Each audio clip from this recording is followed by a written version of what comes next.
શું તમે જાણો છો કે ભારતમાં એક એવું જ્યોતિર્લિંગ છે જ્યાં આખો ટાપુ ઓમના આકારમાં દેખાય છે? આ છે મધ્યપ્રદેશનું પવિત્ર ઓમકારેશ્વર મહાદેવ મંદિર, જ્યાં ભગવાન શિવ સ્વયં જ્યોતિર્લિંગ સ્વરૂપે બિરાજમાન છે. ચાલો જાણીએ આ દિવ્ય સ્થાનનો રસપ્રદ ઇતિહાસ અને મહિમા.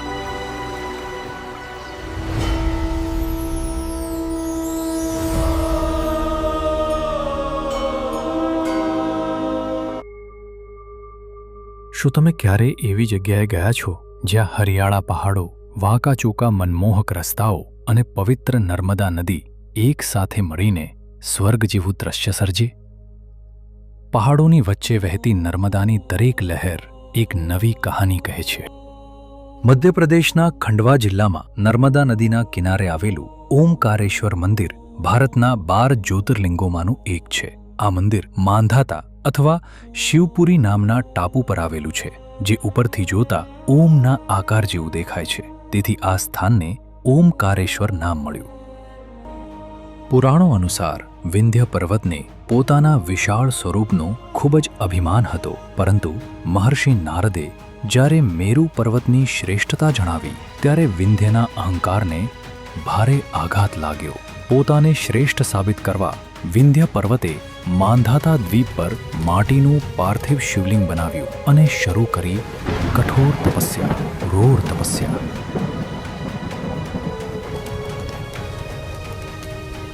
તપસ્યાથી પ્રસન્ન થઈ ભગવાન શિવ સ્વયં પ્રગટ થયા અને વિંધ્યને ઈચ્છિત વરદાન આપ્યું. પરંતુ વિંધ્યના અહંકારનો દુરુપયોગ ન થાય અને દેવો વૂષીઓનું કલ્યાણ થાય, તેથી મહાદેવે પોતાના દિવ્ય સ્વરૂપને 2 ભાગમાં વિભાજિત કર્યું.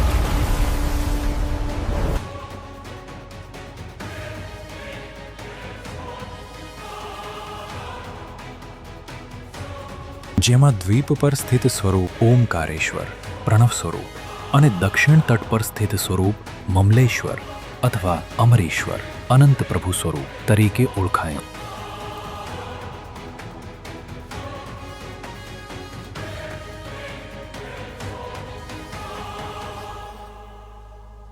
આજની સવાર અમારા માટે થોડી ખાસ છે, કારણ કે આજે આપણે જઈ રહ્યા છીએ ઓમકારેશ્વર જ્યોતિર્લિંગના દર્શન કરવા.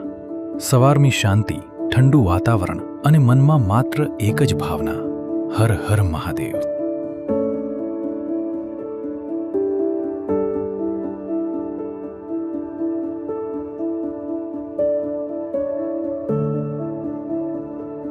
ઓમકારેશ્વર મંદિરની સ્થાપત્ય શૈલી ખૂબ જ સુંદર છે.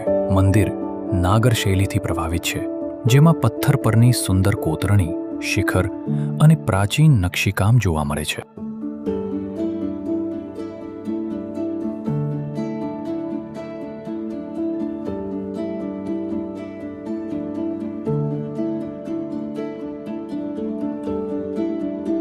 અને આ રહ્યા ઓમકારેશ્વર મહાદેવના પ્રથમ દર્શન. દર્શન સમયે જે અનુભવ થાય છે એ શબ્દોમાં વ્યક્ત કરવો ખરેખર મુશ્કેલ છે. મહાદેવના પવિત્ર દર્શન કર્યા પછી હવે જઈએ નર્મદા નદીના ઘાટ તરફ. અહીં પહોંચતા જ નર્મદા નદીનો સુંદર નજારો અને શાંત વાતાવરણ મનને ખૂબ જ ગમી જાય છે.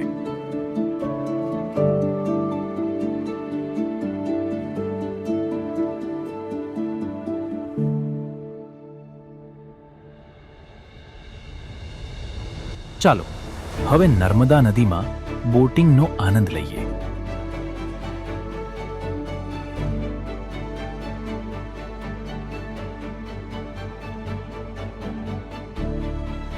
નદીની વચ્ચે બોટમાં બેસીને આસપાસના પહાડો, મંદિર અને નર્મદાનો સુંદર નજારો જોવાનો અનુભવ ખરેખર યાદગાર છે. એક તરફ મહાદેવના દર્શનનો આધ્યાત્મિક અનુભવ અને બીજી તરફ માં નર્મદાની વચ્ચે આ સુંદર સફર. ઓમકારેશ્વરની યાત્રાને આ ક્ષણો ખરેખર ખાસ બનાવી દે છે.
અને હવે સાંજ પડી છે.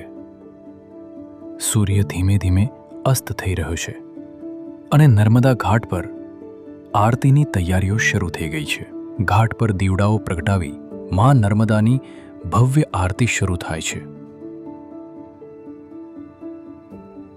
ઓમકારેશ્વરની આ યાત્રાનો અંત માં નર્મદાના આશીર્વાદ સાથે પૂર્ણ થાય છે. વિડીયો પસંદ આવ્યો હોય તો લાઈક અને સબસ્ક્રાઇબ કરવાનું ભૂલશો નહીં. હર હર મહાદેવ.